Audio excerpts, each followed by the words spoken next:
Okay, good evening. Welcome to tonight's Shiur, Parsha Shemos. In the handout which you have in front of you, you'll see a collection of different ideas. And what we're going to do this evening is make a jigsaw puzzle. We are going to make a jigsaw puzzle, hopefully, which will end off with a picture of Moshe Rabbeinu. Not a complete picture, because we can never get the full picture. But we're going to try and understand who this personality, who this person is, where Moshe Rabbeinu, of course, is born in this week's Parsha, and from now until the very end of the Chumash, he is the central character. And apart from one Parsha, Parshas Tetzaveh, he will appear in every single Sedra, and he is the central player. So what I want to do this evening is look at some ideas from this week's Sedra, and around this week, a bit of next week as well, just to understand who Moshe Rabbeinu is, and we'll try and take pieces of the jigsaw puzzle, which we'll put together, to get a better understanding of exactly who Moshe Rabbeinu is. So, the opening idea needs an introduction, because this idea I heard from Rabbi Isaac Bernstein, Zichron Levracha, who was a famous, legendary Anglo-Jewish Rav. His yahrzeit, I think it's almost 30 years now, or it's just been 30 years, remarkably. And he was a famous Anglo-Jewish Rav of Kinlos here in London. He's now, amazingly, his Shiurim that he gave in Nei Yisrael all those years ago, which in its day attracted hundreds of people, which was unheard of in those days. And he actually is on the All Parsha app, the OU Parsha app, and they've got fabulous speakers there. And I'm told that he is the most popular speaker on the All Parsha app, which is astonishing given the fact that he passed away over 30 years ago. But his content is brilliant. His delivery with the Irish lilt is, I think, adds. Anyway, he gave Parsha Shiur for many years in Israel, and on this idea, he said, this is the best idea he's heard from anyone anywhere. So, coming from Rabbi Bernstein, that's quite an introduction. I hope I can do it justice. Let's read a pasuk which is very familiar to us. Towards the beginning of Parsha Shemos, in the beginning of Perek Beis, the pasuk says, and if you're listening online, please email me, and I'll send you the handout, j.golker@gmail.com. Vahi bayamim hohem. It was in those days. Vayigdal Moshe. Moshe Rabbeinu grew up. Vayetze el echov, and he went out to his brothers. Vayar b'sivloisom, and he saw their burdens. Vayar ish mitzri makeh ish ivri me'echov, and he saw an Egyptian smite an ish ivri, a Hebrew person, of his brothers. Vayifen kovachay, and he looked this way and that way. Vayar ki ein ish, and he saw there was no one there. There was no man there. Vayaches ha-mitzri vayitmenei b'chol. So he smote the mitzri and he buried him in the sand. Now that's the simple explanation of the pasuk. We know there is something called Pardas. Pardas means, it's not just a school here, but Pardas stands for Pshat, Remez, Drush, and Soid. There are different layers, different levels with which to understand Chumash. So I just told you Pshat, but there's actually Drush, there's actually a different level of understanding this. And now let's reread the pasuk with the following understanding. Think about this. Moshe Rabbeinu had this interesting upbringing. On one hand, he was the child of Gedolim. His parents, Amram and Yocheved, were the Gedolei Hadar. Amram, his father, was the God Hadar. His mother, Yocheved, was the daughter of Levi, who was the son of Yaakov Avinu. So if you think about it, Moshe Rabbeinu was the great-grandson from his mother's side of Moshe Rabbeinu, one generation afterwards from Amram actually, and he was therefore very miyuchas. He was born into royalty. On the other hand, he grew up to all extent and purpose as an Egyptian prince. He grew up in the palace of Paro, and he did not suffer the servitude that his fellow brothers did. So he had this very interesting dichotomy of an upbringing. On one hand, he's very Jewish. On the other hand, he's like an Egyptian prince. Now, with that in mind, let's reread the pasuk. Vahi bayomim hohem vayigdal Moshe. So, as Rashi explains, vayigdal means grew up not just physically, but emotionally and intellectually. Vayetze el echov vayar b'sivloisam. He looked out the window of the palace and he saw his brothers and their burdens and the persecution, the shibud. Vayar ish mitzri makeh ish ivri me'echov. That is referring to Moshe Rabbeinu himself. He saw this inner turmoil, this ish mitzri makeh ish ivri, this conflict within him this tension, am I Mitzri, am I Ivri? This conflict. He saw Vayar ish Mitzri, Make ish Ivri me'ochev. Vayifen koi v'choi. And he looked this way, he saw Mitzri. He looked that way, he saw Ivri. Vayar ki ein ish. You can't live like that. Who am I? Vayach es ha-Mitzri vayitmeneu b'chol. And he smote the Mitzri parts of him, and he buried it in the sand. So in other words, Moshe Rabbeinu had this very strange, very unusual upbringing, where he had the tension of the confusion of not knowing exactly who he was. And that came to a sort of a head in this week's Parsha, in this Pasuk. Vayifen koi v'choi vayar ki ein ish. I can't live like this. Who am I? Vayach es ha-Mitzri vayitmeneu b'chol. He therefore smote the Mitzri, and that was the beginning of the emergence, if you like, of Moshe Rabbeinu. So that's the first idea, the first piece of the jigsaw puzzle to understand who Moshe Rabbeinu was. Now the next idea is, I heard this from Rabbi Beryl Wine, and it's a very important idea. Take a look at the next pasuk. Vayigdal hayeled, this is the name of Moshe Rabbeinu. This is the pasuk immediately before Vayi bayom mohim. Vayigdal hayeled, paragraph 2, Vatviehu levas paroi. So baby Moshe is 3 months old. He's put in a little basket floating down the Nile, and they retrieved him and they brought him to Bas Paro. Vahilol ben, and she adopted him. Vatikra shmoi Moshe, and she called him Moshe. Vatoimer, why Moshe? Because she said, Ki min hamayim shisihu. She pulled him from the water. Says the Medrash, Yud Shemos nikru lo Moshe. Now we know him as Moshe Rabbeinu, based on this pasuk, Ki min hamayim shisihu. But the Medrash says that he actually had 10 names. Yud Shemos nikru lo Moshe, 10 names. Yered, Chover, Yukusiel, Avigdar, Avisoiche, Avizonuach, Avtuvya Shemoi, Avshmaya Shemoi. So he had famous names. And the question, of course, is, why did the name Moshe stick? Why was he not known as Tuvya, Avigdar, Shmaya, Yukutiel, some very beautiful names? Why was he called Moshe? Why is he known to us? Why is he known to us as Moshe? Why did that name stick?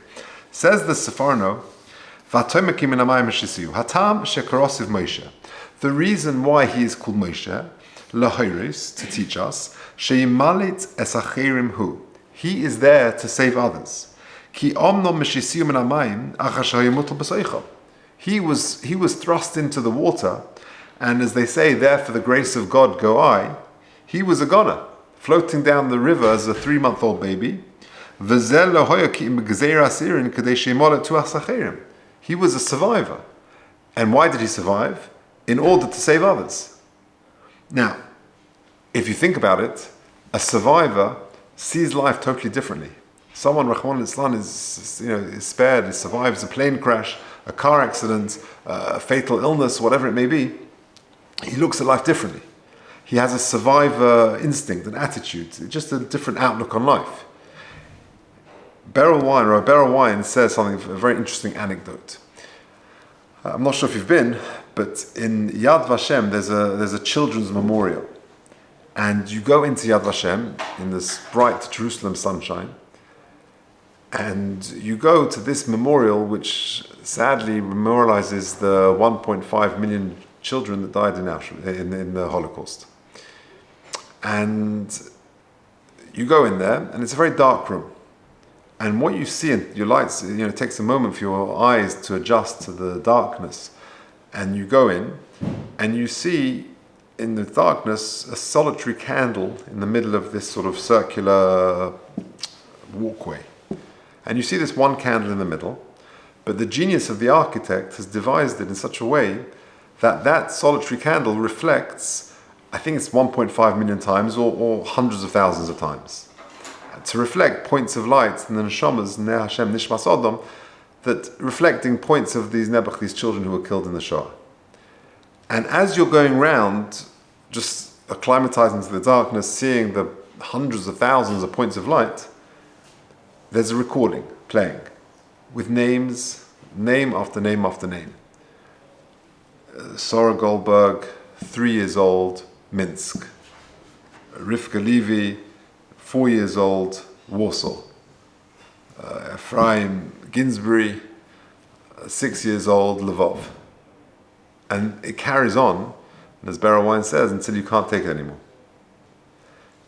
And you go around, and then you go out to the door on the other side, and then you emerge again into the brilliant sunlight of Jerusalem. And Berewine says, he reflecting on that experience, that he didn't hear his name. He's a man who was a child in the time of the Second World War, and he didn't hear his name. And to that extent, he says, he's also a survivor. Because if you look at the grand scale of things, you look at 6,000 years in a time scale, and the Shoah happens then, and we came over to England, our grandparents, great-grandparents came over a decade before, 10, 20 years before, or a year before. My wife's grandparents came over in 38. So, it's a very close call. In the grand scheme of things, we did survive. Many of our antecedents were in Eastern Europe, thereabout, the beginning of the 20th century. And therefore, a survivor, we should really see life differently. And Moshe, therefore, was called Moshe to remind him of the fact, that he survived, and therefore he's got a role to play. He's got to make a difference. And therefore, every time anybody called him Moshe, whether it was HaKadosh Baruch Hu, Vaydaber Hashem el Moshe Leimer, whether it was his parents, whether it was his siblings, his wife, his children, Klal Yisrael, he has constantly reminded that he survived, and therefore his purpose in life, his mission in life, is to help others survive, and as the Sephorno says. So that's another puzzle, if you like, another piece in the jigsaw puzzle. So number one, you see the dichotomy in Moshe Rabbeinu's life, the tension, the double life, and then second of all, you see this survivor perspective. Now, the third piece in the puzzle is a fascinating Ibn Ezra. Take a look at this Ibn Ezra. The Ibn Ezra is raising two questions. Two questions is, two issues. Number one, why didn't Moshe Rabbeinu grow up amongst Klal Yisrael? Why did he indeed grow up in the palace of Paro? The Ibn Ezra gives two answers to this question. Ulai, says the Ibn Ezra, paragraph 3, Sivev Hashem zeh sheyigad al Moshe bebeis hamalchus, liyos nafshei al madrego ha'elyona b'derech halimud v'hargilus. It was a training ground. V'lo tiyeh shefela v'regila liyos bebeis avodim. If he would grow up in servitude as a slave, he would have a different mentality, a different outlook, a different almost character. Halotire, see that he had this royal upbringing. Shehorag hamitzri, ba'avur sho osochomos. He had the confidence, the fortitude to go out and to kill the Mitzri who had acted violently in persecuting this Jew. V'hishia b'nois midyon meharoim. Moreover, he felt the justice so strongly and he had the confidence to act on it that he was able to save the Bnei Midyon from the shepherds. Because they were strong arming their way in to feed their own flock, to give their own flock to drink ahead of these daughters, the daughters of Midyon. So says Ibn Ezra, first answer, the reason why he grew up in the palace of Paro was to give him the training of the noble, regal life that he would need to train him how to be a leader, how to deal with Paro, to give him that confidence, to fight against injustice. That's all training for that mission in life. Second of all, had he grown up amongst his brothers, and they knew him from a little kid, they wouldn't be scared of him. They wouldn't hold him in such high esteem. They wouldn't have awe for Moshe Rabbeinu. He's one of them. It's very hard for a person growing up in a shul or in a community to go back to that shul or that community and become the Rav of that community. The older generation will say, I remember your Shalom Zacha. I used to babysit for you. When did God start speaking to you? So it's very hard to do that. So therefore, he had to sort of cut and paste. He had to be taken out of the picture, thrust in a different environment, and therefore later on he would go back, much later on as we'll see. So two answers that Ibn Ezra gives. Why is it that Moshe Rabbeinu did not grow up amongst Klal Yisrael? Number one, they just wouldn't accept him. Like I say, I babysat for you. When did God start speaking to you? And number two, Moshe could not have a slave mentality. He had to have the royal mentality to deal with his ultimate mission in life. The Rabbi Belsky, Zechron Livrocha, I mentioned this once before here. The Rabbi Belsky, there's a fabulous biography of his. And I don't know if it was in the biography or an article that I read about him. He was Rosh Shiur of Torah. He was a larger-than-life character, a genius, one of the poskim of OU. a very accomplished person. And in one very telling anecdote, he says, the question of the interviewer must have said to him, what gave you the confidence to be the person that you became? So he said he doesn't know, but he remembers as a child, as a baby, his mother would always sing him a song before he went to bed. Now this is Rav Belsky, if I'm not mistaken, he married either the grandson or he married the granddaughter of Shraga Feivel Mendelovitz. I think he is the grandson, and his mother put him to bed with a song. Imagine, you say Shema with this little baby, destined to be the future Rosh Yeshiva of Torah V'das, and sang him a song. What song do you think Rabbi Belsky's mother sang him? Now, I'd probably give you 100 guesses, you wouldn't get it. But the song she sang him was, You Are My Sunshine. Right? You are my sunshine, my only sunshine. Remember that song? You are my sunshine. Now, if you hear that night after night from your mother, that fills you with a warmth, with a confidence that you can achieve anything. You are my sunshine, my only sunshine. I forget the rest of the words. But you make me happy when skies are grey or blue. Well, blue. There you go. Okay, all right. So there you go. So Moshe Rabbeinu, growing up in the palace of Paro, gave him that sort of confidence, that aura that he needed. Another anecdote to sort of convey this more. There's a great book by a guy called Rabbi Joseph Telushkin. It's called Rebbe. It's all about the Lubavitcher Rebbe and about Lubavitch Chassidus. And someone bought it for me as a present some years ago. It's a very, very interesting sefer. I didn't know much about Chabad. I know as much as the next person. But I read this book a couple of summers ago. And it's fabulous. Very, very interesting. It deals with the issues. And it's very well researched. It took him 5 years to write it. It's accepted by Chabad as a genuine, as an honest sefer. And it's got some fabulous anecdotes in it. And in this book, he tells the following anecdote about Senator Joe Lieberman. I'll tell you why he says it later on. Senator Joe Lieberman, I don't know if you remember, but I think it was 2004, 2000, he became very, very close to becoming the Vice President of America. He was, in that particular election, he was very close to becoming the Vice President, which would be the most senior post for a religious Jewish person. He's a frum Jew. He would walk, much to the annoyance, I think, of the security personnel. He would never be Mechal Shabbos, and it was... Anyway, because when he was on the campaign trail, it was top secret where the whole delegation were going to be staying.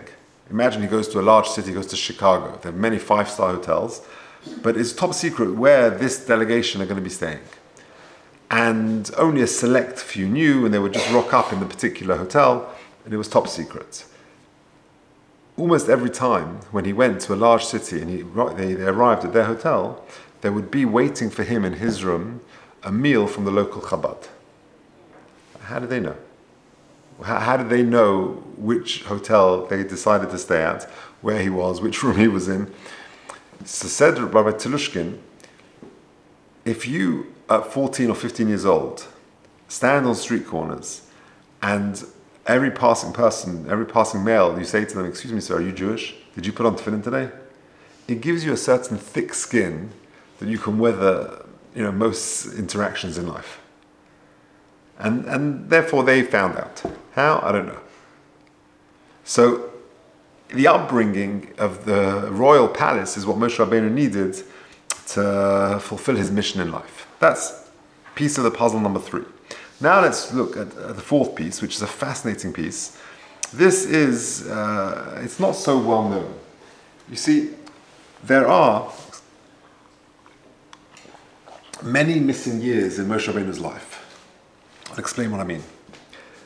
Moshe Rabbeinu, in this week's Parsha, he's born, he grows up. Vayigdal Moshe, the pasuk we started with, Vayetze el Achiv. How old was he then? The Ramban conjectures how old he was, but he was young, a teenager. The next thing we know, he disappears from the scene, and he's 80 years at the time of the burning bush. So the time scale of this week's Parsha is a full 80 years. From the birth of Moshe Rabbeinu until the burning bush later on in the Parsha, 80 years. And that's when the whole story of Shibud Mitzrayim begins, or the beginning of Moshe Rabbeinu's going to save Klal Yisrael. Where was Moshe Rabbeinu? What was going on from the time Moshe Rabbeinu was, let's say, we'll see in the second Ramban says 20 max, from the age of 20 till 80, where was Moshe Rabbeinu? What is the missing chapter? Where was he? What was he doing? So take a look at this Ramban. That's the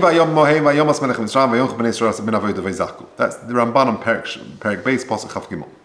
Says the Ramban, the bottom box. Ulefi daiti, kitam hakosov hazeh yirmoz al hayomim shehoya Moshe bereach min Paro. Moshe Rabbeinu was a fugitive. He had to run away from Paro. Ki be'emes binurav borach. He fled as a youngster. Shahakosov omer vayigdal Moshe vayetze elochiv. That's the pasuk we just said before. When he gains intellectual, emotional development. And he was told to him that he is Jewish. Can you imagine? Vayigdal Moshe, he was told that he was Jewish. He didn't really know till then. And he went to see the burdens of his brothers, and their pressures, and all the stresses. And that day he went out, he saw the injustice of this Mitzri, Makkah, Ish Ivri, and he dealt with it. The next day they informed on him, and he had to run away. He was, like the Medrash says in Shemos, says the Ramban, 12 years old at that point, but not more than 20. So he was somewhere between the age of 12 and 18, or 12 and 20, sorry. And yet, when he then started sort of engaging with Paro, he was 80 years old. He was on the run, if you like, for 60 years at least. Now, there's a Yalkut Shimoni which fills in the detail. Now, listen, this is remarkable, a remarkable missing story. Says the Yalkut, the next box. Vayivrach Moshe, and Moshe Rabbeinu ran away, Mimitzrayim. Vayovoi el machane kuknus. Where did he run away? After the incident where he killed the Mitzri, they informed on him, he went to this place called Kuknus, which is an African country. Kuknus Melech Kush. He went to a place, the Kuknus camp, the king of Kush, which sounds like Ethiopia. Moshe ben Shmoina Esrei Shana bebarchu. He was 18 years old, says the Medrash.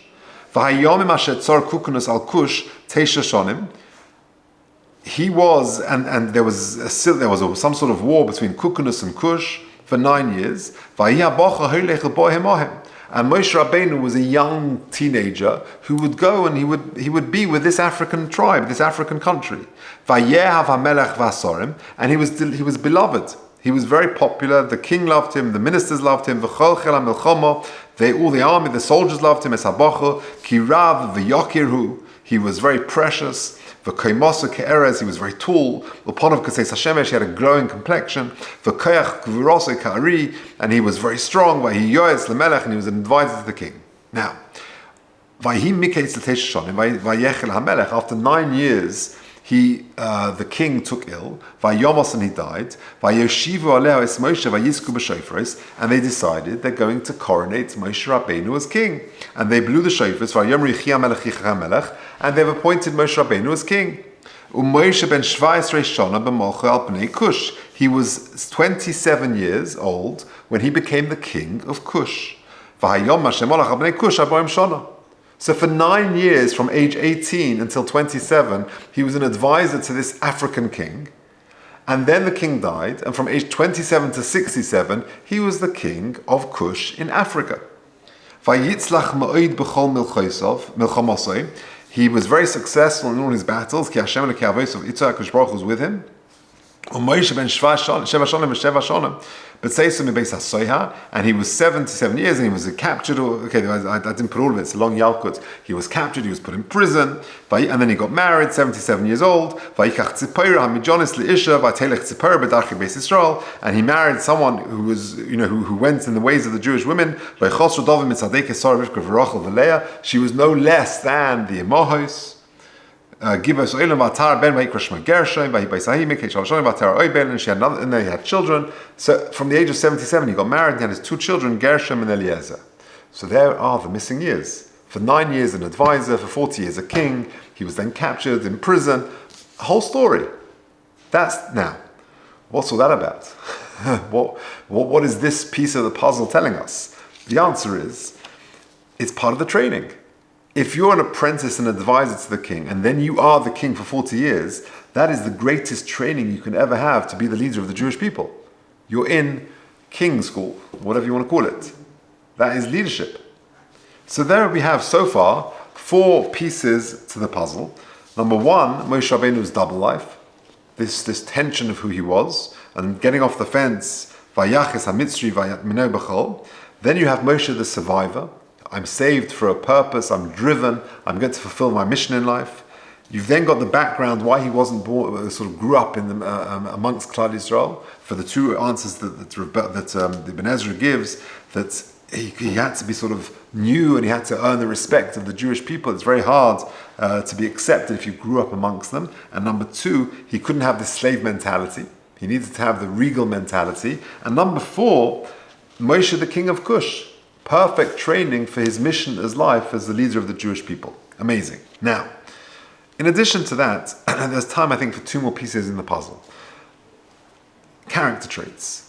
What midas does Moshe Rabbeinu have? Well, there are plenty, but here's a very interesting one. I heard this from Rabbi Pinchas Roberts, Zatzal. He focused on the empathy of Moshe Rabbeinu. The Medrash says that Moshe Rabbeinu was selected as leader of Klal Yisrael because of his empathy, because he was Neiseh Ba'ol Im Chaveirei, he felt the pain of Klal Yisrael. The Pasuk says, and Vayar B'Sivloisom, says the Medrash in paragraph number 5, Ma'u Vayar, what did he saw? He saw their burdens, what did he see? Shahiroya B'Sivloisom Uboiche. He saw their burdens and he started crying. I would rather die than I see them, undergo this work and this persecution. A very difficult area of work is construction, is working with cement, with clay. When he would sort of roll up his sleeves, and he would try and help all the Jews who were being persecuted, who had to do this slave labor. He saw that the Egyptians were psychologically tormenting Klal Yisrael by giving adults children's work and children adults work, and men's work for women and the vice versa. There's a scene when we go to Poland. I go every year with the boys. So there's a lot of coach drives. From one town to the next, you're on the coach for a long time, which is valuable time to schmooze, to talk, but on some of the trips, in preparation for the town we're going to go to, they play videos, which is relevant, sort of edited videos of. So there's one film they play, and there's points that they bring out on it called The Pianist. It's, I think, a well-known movie. And there's one scene on this movie where the pianist, who, as the name suggests, is a sort of very delicate, creative type of person. He has very delicate, long fingers, which I suppose are perfect for playing the piano. There's one scene where it's wet and it's muddy and it's cold and it's a building site. The war has begun. This pianist has been put in a ghetto, in a camp, and he's walking up this very slippery wooden sort of beam, carrying a big sort of amount of bricks on his shoulder. And because it's so wet and muddy and slippery, and it's raining, he slips. And he slips onto this muddy floor, and the camera sort of pans in onto his hand, and you see these long, delicate fingers in like a puddle of muddy water. And that's the end of the scene. And it's a very powerful clip, because you see exactly pshat in this medrash. You see the inappropriateness of hard labor for this individual. That's not what he's cut out for. And aside from the physical pain, the psychological torment of not doing what you're good at and what you're cut out for is very, very hard. And therefore, that's exactly what Moshe Rabbeinu saw. And he sort of rolled up his sleeves and he started helping them.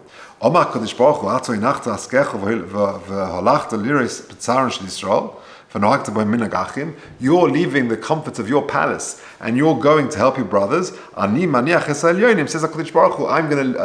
to leave the upper worlds. I'm going to speak to you. That's That's Pshat. HaKadosh Baruch Hu saw Liris, he turned away to see. Ra HaKadosh Baruch Hu b'Moshe shesar me'asok of Liris b'sivloisam. He saw the Moshe Rabbeinu moved from his own palace and saw the burdens of the Jewish people. Lefichach vayikrei lo v'elokim mitoich. Beautiful. That is the midah that Moshe Rabbeinu had, and that was the midah he needed to lead the Jewish people. There's a story. Rabbi Issa Zalman Meltzer was the father-in-law of Rabbi Aaron Kotler. Rabbi Aaron Kotler's son was Rabbi Shneur Kotler, who got engaged in 1940, just at the outset of the war, and because of the upheaval, the turmoil of the time, he was separated from his fiancée. He managed to get to Eretz Yisrael. She was in Shanghai. Eventually made it to America. After the war, he was engaged for 5 years. Rabbi Shneur Kotler, and he spent the war years in Eretz Yisrael with his grandfather, Rabbi Zalman Meltzer, one of the Gedolei Hador. And in 1945, the war had finished. He was ready to go back to America to get married.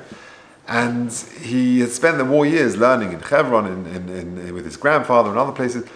And he was, of course, he had a very close relationship with his grandfather, but his grandfather was a very old man, was unable to take the journey going in 1945 from Eretz Yisrael to America. It was too much for him. So he came to, when the taxi was outside waiting to take him to the airport or the port, however he got there, he went to say goodbye to his Zayda.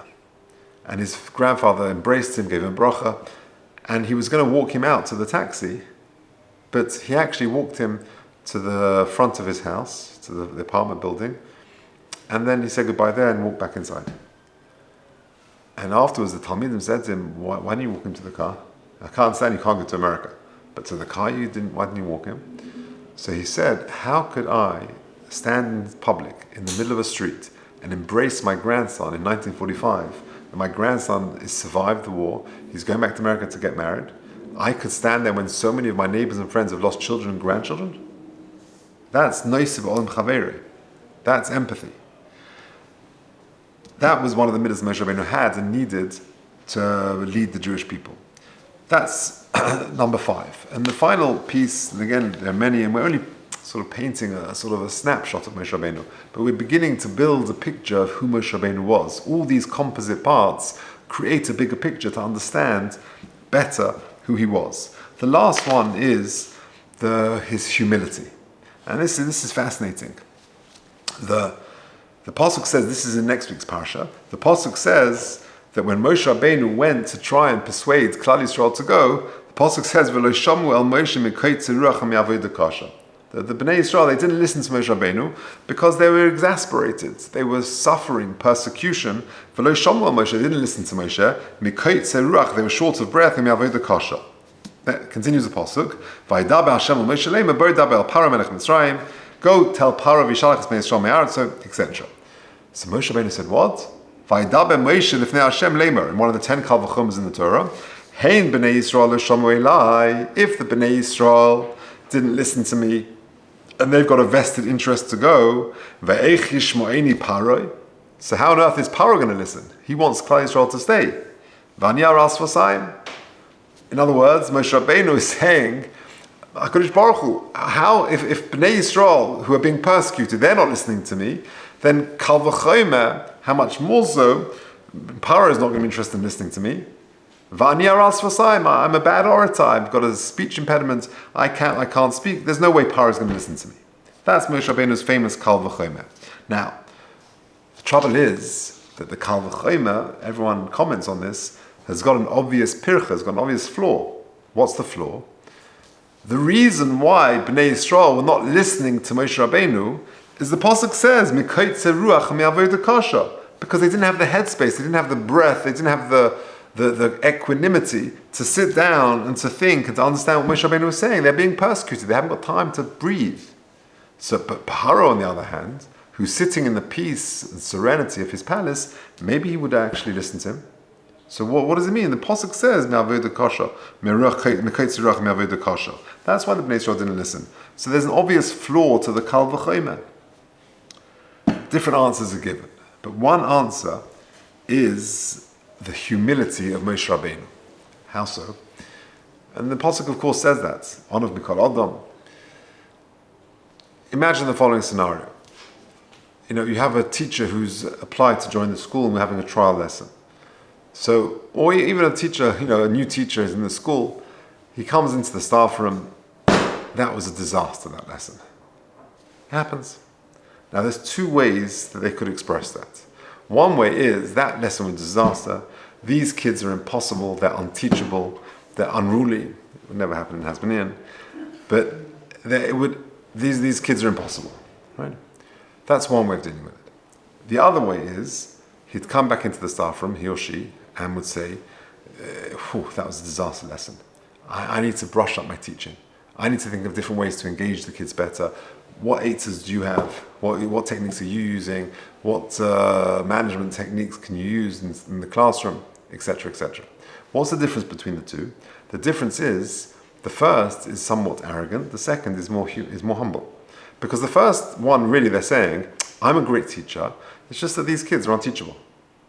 The second way is saying, look, maybe I'm a good teacher, but I'm just not engaging these kids. I need assistance from other people who've got experience to try and engage them better.